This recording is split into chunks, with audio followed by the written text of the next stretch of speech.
It was a foggy, unsettling afternoon when my friends and I made the worst decision of our lives. We decided to try Randonautica. We were all skeptics, the kind of people who scoffed at the internet stories about dark energies and eerie coincidences tied to the app. It was just a game, right? What could possibly go wrong? We sat in a circle watching the app choose our location, with a blend of excitement and sarcasm. The intent we set: mystery, something harmless, something fun. The destination it gave us was less than 5 miles away, tucked deep into a part of the woods none of us had ever been to. As we piled into the car, our laughter grew quieter. The further we drove, the more the atmosphere shifted. The trees became thicker, the light dimmer, as if the sun itself had decided to abandon this part of the world. The road soon became little more than a dirt trail, barely visible on the map. Every bump sent a shock wave of unease through the car, but we pressed on, too stubborn to turn back. None of us wanted to admit how bad of an idea this was.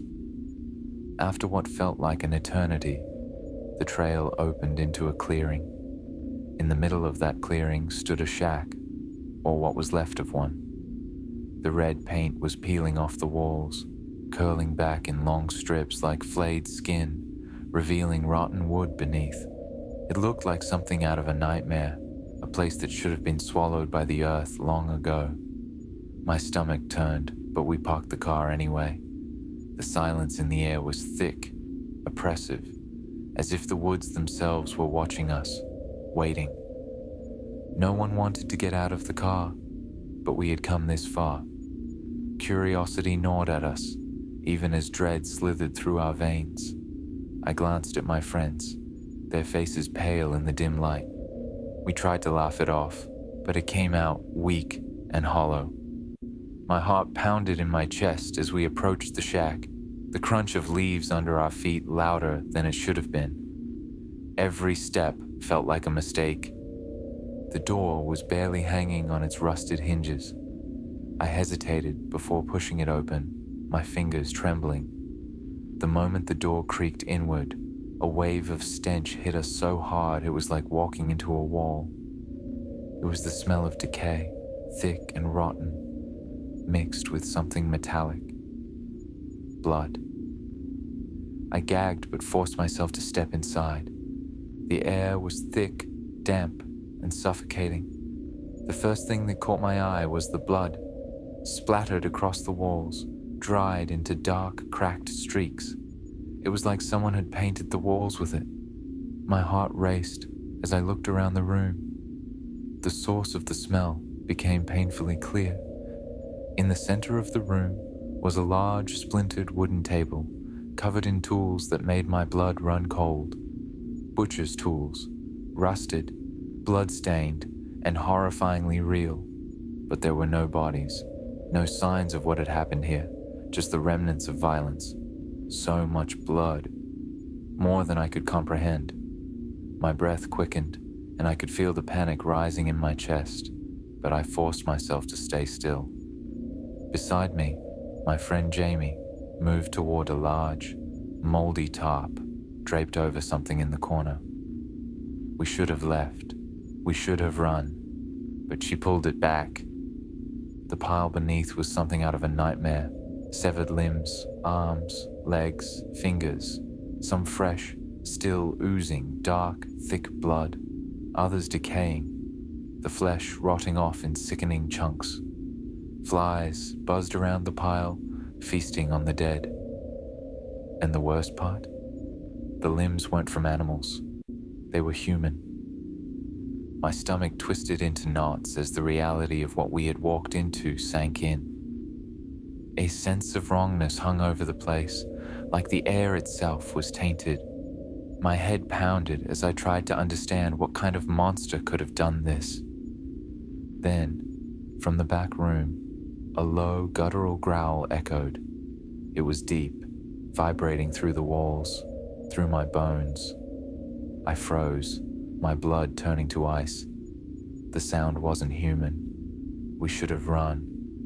God, we should have run. the moment we heard it, but we didn't. The door to the back room creaked open slowly, the shadows inside stirring. Then, he stepped out.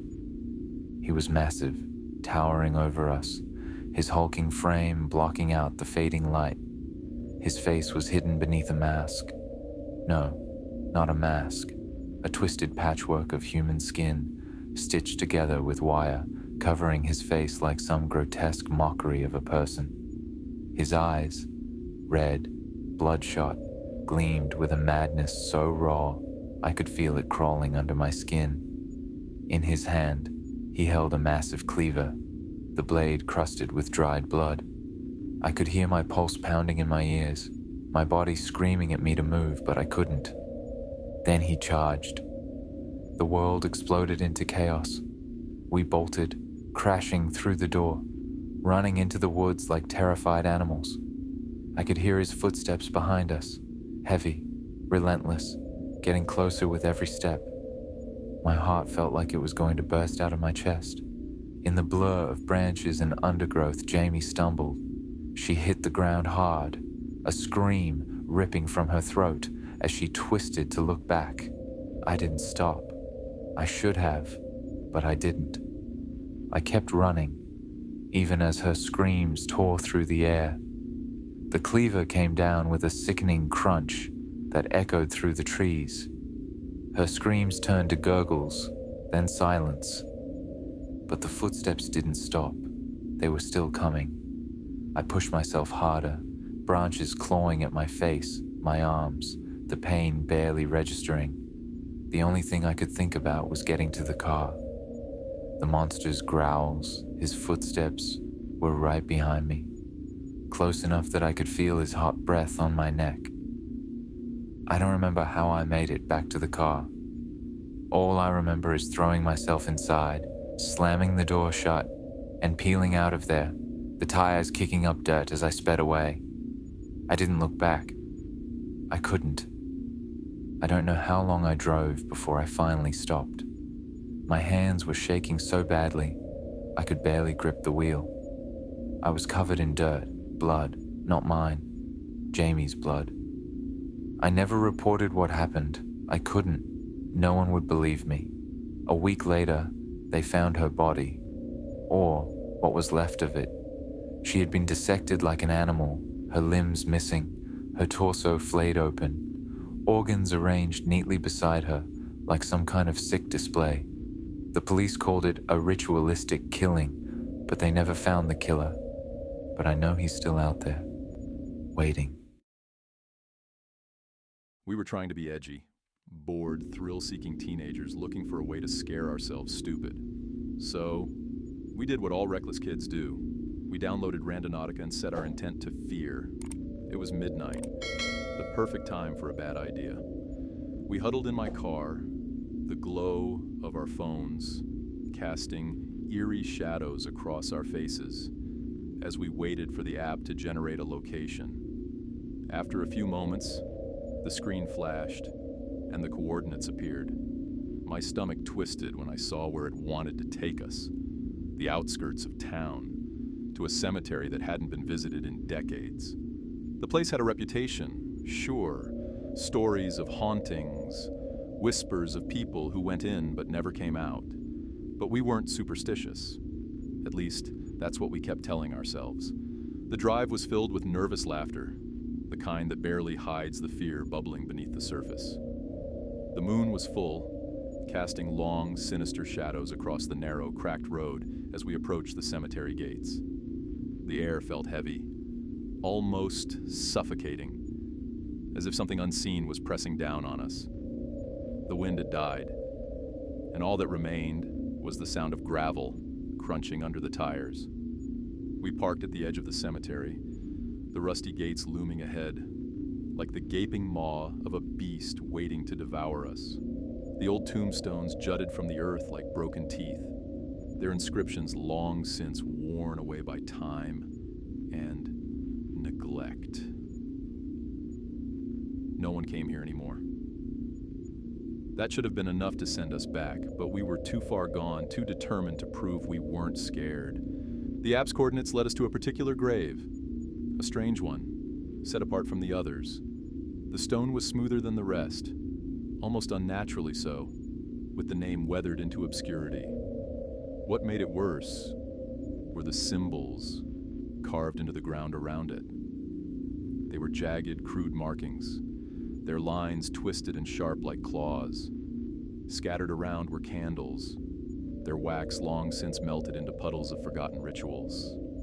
My heart began to pound, the chill in the air biting through my skin, but I forced myself to keep moving. "Just some bored kids," I muttered, though my voice was tight with tension.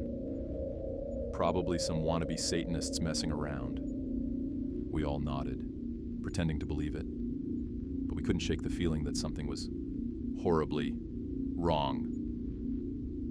The ground felt too soft beneath our feet, the air too thick, and every breath we took was harder than the last. Then it happened. The earth beneath us trembled. It started as a low vibration, barely noticeable at first, but then it grew, a deep rumbling that made my stomach turn. Mark, standing closest to the grave, gasped. His eyes widened in horror, and before he could speak, a deep, guttural moan rose from beneath the ground. It was a sound I can never forget, like the last desperate cry of something long dead. Then, the soil began to shift. The ground writhed like it was alive, and before we could react, a skeletal hand burst through the dirt. Its bones were yellowed, brittle-looking, but impossibly strong as it clawed at the air, desperate to escape its grave. I screamed, stumbling backward, my legs trembling as the world seemed to spin around me. But Mark, he didn't move. He was frozen, rooted to the spot in shock as the hand shot forward, gripping his ankle with a strength that belied its decayed form. "Mark!" I shouted, rushing toward him. I grabbed his arm, trying to pull him away, but it was no use. The hand yanked him toward the grave, dragging him through the loose soil with unnatural force. His face twisted in terror, his eyes wide and wild as he tried to kick free, but more hands, rotted, skeletal, emerged from the earth. They tore at his flesh with their decayed fingers, peeling his skin away in long, ragged strips. Blood poured from the wounds, thick and black in the moonlight. His screams filled the night, raw and agonized, as they dragged him down toward the gaping hole that was now his grave. The earth opened wider, revealing more than just hands. Writhing bodies, emaciated, pale, their skin clinging to their bones, rose from the pit. Their eyes were hollow, lifeless, but their hunger was real. They grabbed at Mark, their fingers sinking into his flesh, tearing, ripping, feasting. I watched, helpless, as they began to devour him. His body convulsed as chunks of his flesh were torn away, his bones snapping under the force of their bites. Blood sprayed from his mouth as he screamed, a sickening, gurgling sound that cut through the stillness of the night. I could hear the wet tearing of his muscles, the crunch of his bones as they ripped him apart, piece by piece. His arms went limp, his eyes rolling back in his head, but they didn't stop. They kept pulling him down, deeper into the grave, until all that was left was his twisted, mangled torso, disappearing into the earth. And then the ground closed. It was as if nothing had ever happened. The soil settled, the air went still, and the grave looked untouched. Mark was gone. I stood there, my mind racing, unable to comprehend what I had just seen. His blood still stained the ground, seeping into the dirt, but there was no trace of him left. I wanted to scream, to cry, but I couldn't. My legs felt like lead, my chest tight, as if something was squeezing the life out of me. Then I felt it, a presence, cold, heavy, like icy fingers wrapping around my neck. It was behind me. I didn't dare turn around, but I could feel it, Its breath on the back of my neck, rancid and foul. My heart pounded in my chest, my skin prickling with fear. I could hear something, a whisper, low and guttural, crawling into my ears. "Join us!" I bolted. My legs were numb with terror. As I sprinted through the cemetery, dodging tombstones that seemed to reach out for me, the wind had picked up, howling through the trees, but it wasn't enough to drown out the whispers. They were everywhere, surrounding me, growing louder with every step I took. My vision blurred, my breath coming in ragged gasps as I ran for the gate. But I wasn't alone. I could hear it behind me. Heavy footsteps, shuffling through the dirt, something dragging across the ground. It was following me. I could feel its eyes on me, cold and unblinking, waiting for me to stumble, to fall. The gate was just ahead, but my legs were failing. I pushed harder, the sound of it closing in behind me, its breath ragged and wet. I collapsed just as I reached the gate, my body giving out beneath me. I didn't dare look back. I couldn't.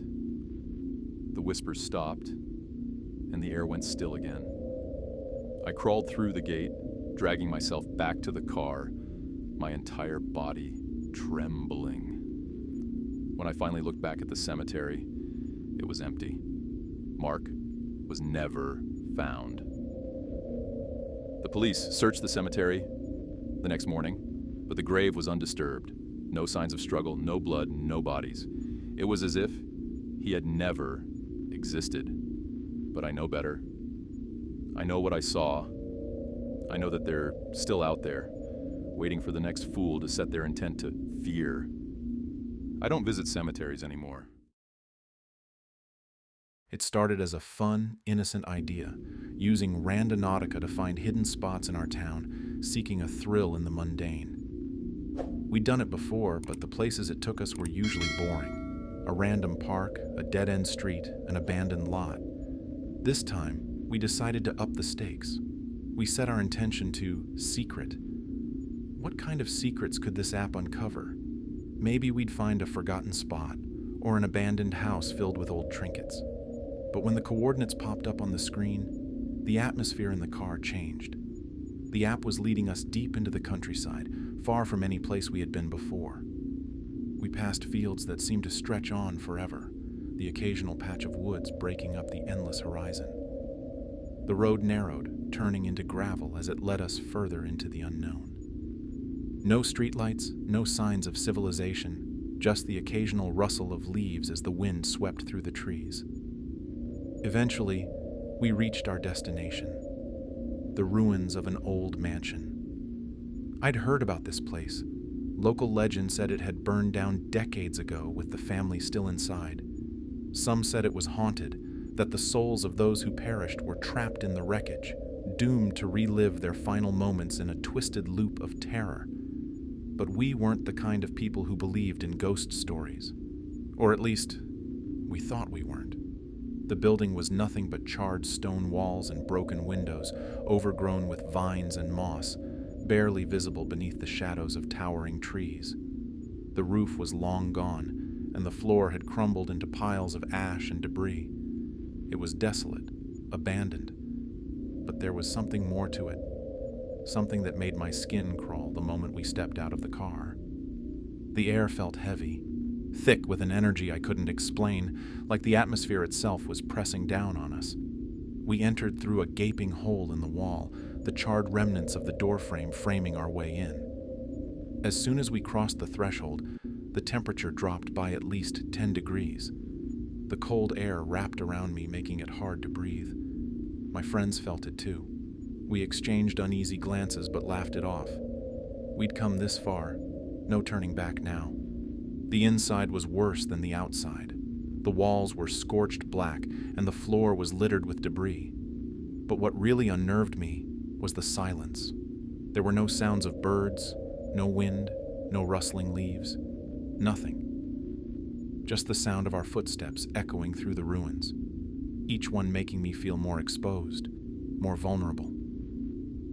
As we moved deeper into the mansion, that's when I started hearing it. Whispers, low and indecipherable. like voices carried by the wind. At first, I thought it was my imagination, but then I saw the looks on my friends' faces. They heard it too. The whispers were so faint, we couldn't make out the words, but they were there, weaving through the air like poison. Still, we pushed forward, our curiosity winning out over common sense. We told ourselves it was just the wind playing tricks on us. But the further we went, the louder the whispers became. It was no longer just noise. The words were becoming clearer, taking shape in the silence. "Turn back." I froze, my heart racing as the voice slithered through my mind. It wasn't like someone was speaking.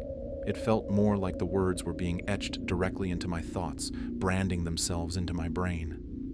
I looked at my friends, their faces pale, their eyes wide with fear. We should have left right then, but we didn't. We were stupid. In the center of the ruins was a massive fireplace, blackened with soot, its stone frame towering above us like the entrance to a crypt. As I approached, something caught my eye. Scratch marks on the bricks, deep and jagged, as if someone had been trying to claw their way out. The marks were frantic, desperate, and they sent a chill crawling down my spine. I reached out, my fingers trembling as they hovered over the stone. The moment I touched it, the ground beneath me gave way.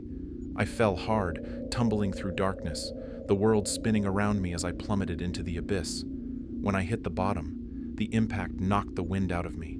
My body screamed in pain, but I was alive. That was all that mattered. For a moment, I lay there trying to catch my breath, my mind struggling to process what had just happened. Then, the smell hit me. The air was thick with the stench of rot and decay, a suffocating miasma that clung to my skin and filled my lungs. I gagged, struggling to keep from vomiting as I forced myself to my feet. My head spun as I tried to make sense of my surroundings. I was in a basement, though basement didn't feel like the right word. It was more like a crypt.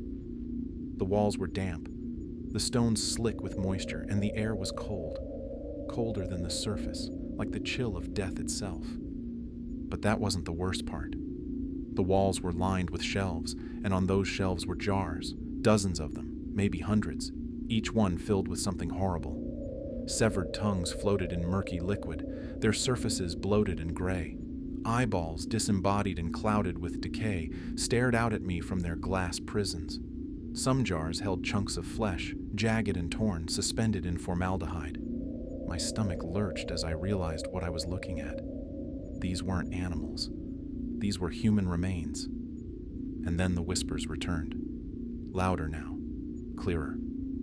They were no longer telling me to turn back. They had a new command.